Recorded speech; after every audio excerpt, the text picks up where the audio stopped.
Please subscribe. Welcome to at VK Study Site. 10ನೇ ತರಗತಿಯ ಅಧ್ಯಾಯ 4. ಎದೆಗೆ ಬಿದ್ದ ಅಕ್ಷರ ಪಾಠದ ಪ್ರಶ್ನೆ ಮತ್ತು ಉತ್ತರಗಳು. ಉಪಯೋಗಕಾರ ಪ್ರಶ್ನೆಗಳು. ನೀವು ಪ್ರತಿ ಪ್ರಶ್ನೆಗಳನ್ನು ಸಂಪೂರ್ಣವಾಗಿ ಕೇಳಿರಿ. ನಿಮಗೆ ಹೆಚ್ಚಿನ ಸಮಯ ಬೇಕಾದಲ್ಲಿ ನೀವು ವಿಡಿಯೋವನ್ನು ವಿರಾಮಗೊಳಿಸಬಹುದು.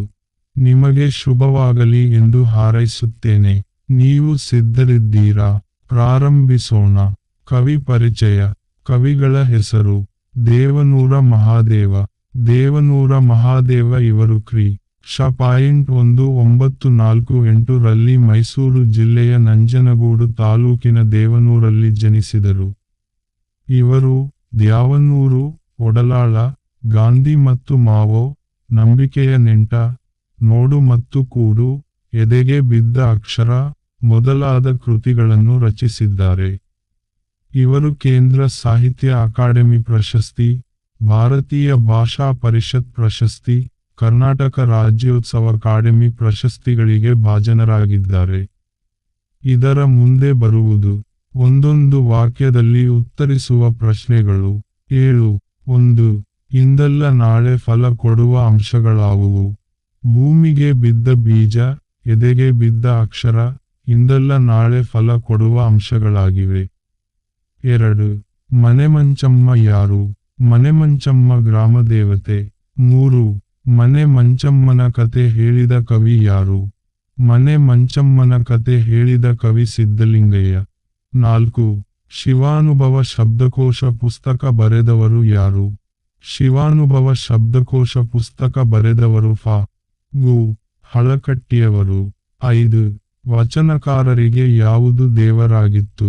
ವಚನಕಾರರಿಗೆ ಅವರವರ ಪ್ರಜ್ಞೆಯೇ ದೇವರಾಗಿತ್ತು. 6. ಅಶೋಕ ಪೈ ಅವರ ವೃತ್ತಿ ಯಾವುದು? ಅಶೋಕ ಪೈ ಅವರು ಮನೋವೈದ್ಯರು. 7. ದೇವನೂರರ ನನ್ನ ದೇವರು ಯಾರೆಂಬುದನ್ನು ಸ್ಪಷ್ಟೀಕರಿಸಿ.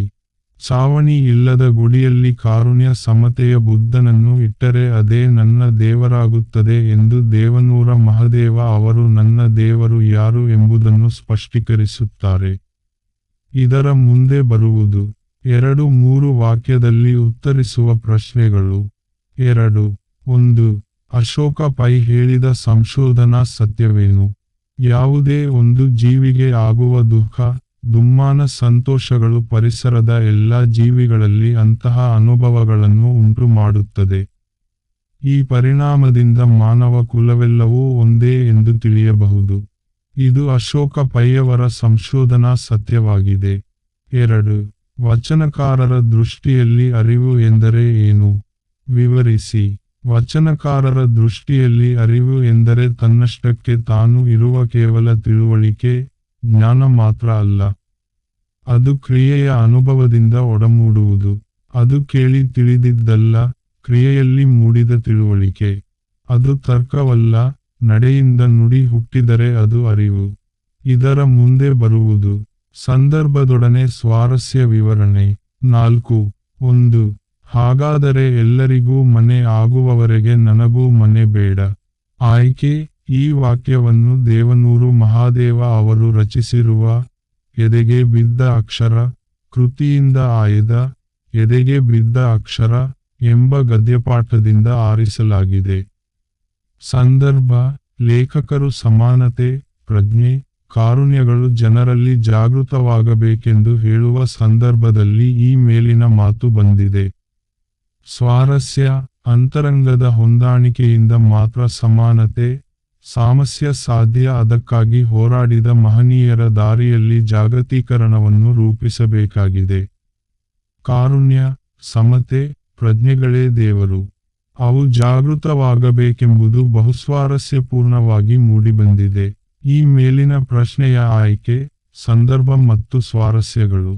ಈ ಕೆಳಗಿನ 2, 3 ಮತ್ತು 4 ಪ್ರಶ್ನೆಗಳಿಗೆ ಇದೇ ಉತ್ತರ ಬರೆದರೆ ನಡೆಯುತ್ತದೆ.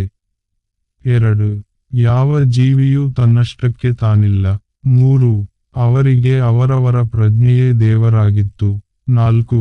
ಈ ಸಮಷ್ಟಿ ಮನಸ್ಸಲ್ಲಿ ಎಲ್ಲರೂ ಇರುತ್ತಾರೆ. ಇದರ ಮುಂದೆ ಬರುವುದು 8-10 ವಾಕ್ಯದಲ್ಲಿ ಉತ್ತರಿಸುವ ಪ್ರಶ್ನೆ.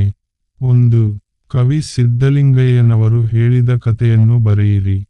ಕವಿ ಸಿದ್ಧಲಿಂಗಯ್ಯನವರು ಹೇಳಿದ ಕಥೆಯೆಂದರೆ ಒಮ್ಮೆ ಗ್ರಾಮದ ಜನರೆಲ್ಲ ಸೇರಿ ತಮ್ಮ ದೇವತೆಗೆ ಗುಡಿ ಕಟ್ಟಲು ಆರಂಭಿಸುತ್ತಾರೆ. ಗುಡಿಯ ಕಟ್ಟಡ ಚಾವಣಿಯವರೆಗೂ ಮೇಲೇಳುತ್ತದೆ. ಆಗ ಇದ್ದಕ್ಕಿದ್ದಂತೆಯೇ ಮಂಚಮ್ಮದೇವಿ ಭಕ್ತನೊಬ್ಬನ ಮೇಲೆ ಆವಾಹನೆಯಾಗಿ, ಏನ್ ಮಾಡ್ತಾ ಇದ್ದೀರಿ? ಎಂದು ಕೇಳುತ್ತಾಳೆ. ನಿನಗೊಂದು ಗುಡಿ ಕಟ್ತಾ ಇದ್ದೀವಿ, ತಾಯಿ, ಎಂದು ಹೇಳಿದಾಗ, ನಿಮಗೆಲ್ಲ ಮನೆ ಉಂಟಾ? ಎಂದು ಕೇಳುತ್ತಾಳೆ. ಅದಕ್ಕೆ ಉತ್ತರವಾಗಿ ಅಲ್ಲೊಬ್ಬ, ನನಗಿಲ್ಲ ತಾಯಿ, ಎಂದು ಹೇಳುತ್ತಾನೆ. ಹಾಗಾದರೆ ಎಲ್ಲರಿಗೂ ಮನೆ ಆಗುವವರೆಗೂ ನನಗೂ ಬೇಡ ಎಂದು ಮಂಚಮ್ಮ ತಾಯಿ ಹೇಳುತ್ತಾಳೆ. ಅಂದಿನಿಂದ ಮಂಚಮ್ಮ, ಮನೆ ಮಂಚಮ್ಮ ಎಂದೇ ಪ್ರಸಿದ್ಧಳಾದ ತಾಯಿ ಚಾವಣಿ ಇಲ್ಲದ ಗುಡಿಯಲ್ಲಿ ಪೂಜಿತಳಾಗಿ ಎಲ್ಲರನ್ನೂ ಅನುಗ್ರಹಿಸುತ್ತಿದ್ದಾಳೆ. ಧನ್ಯವಾದಗಳು.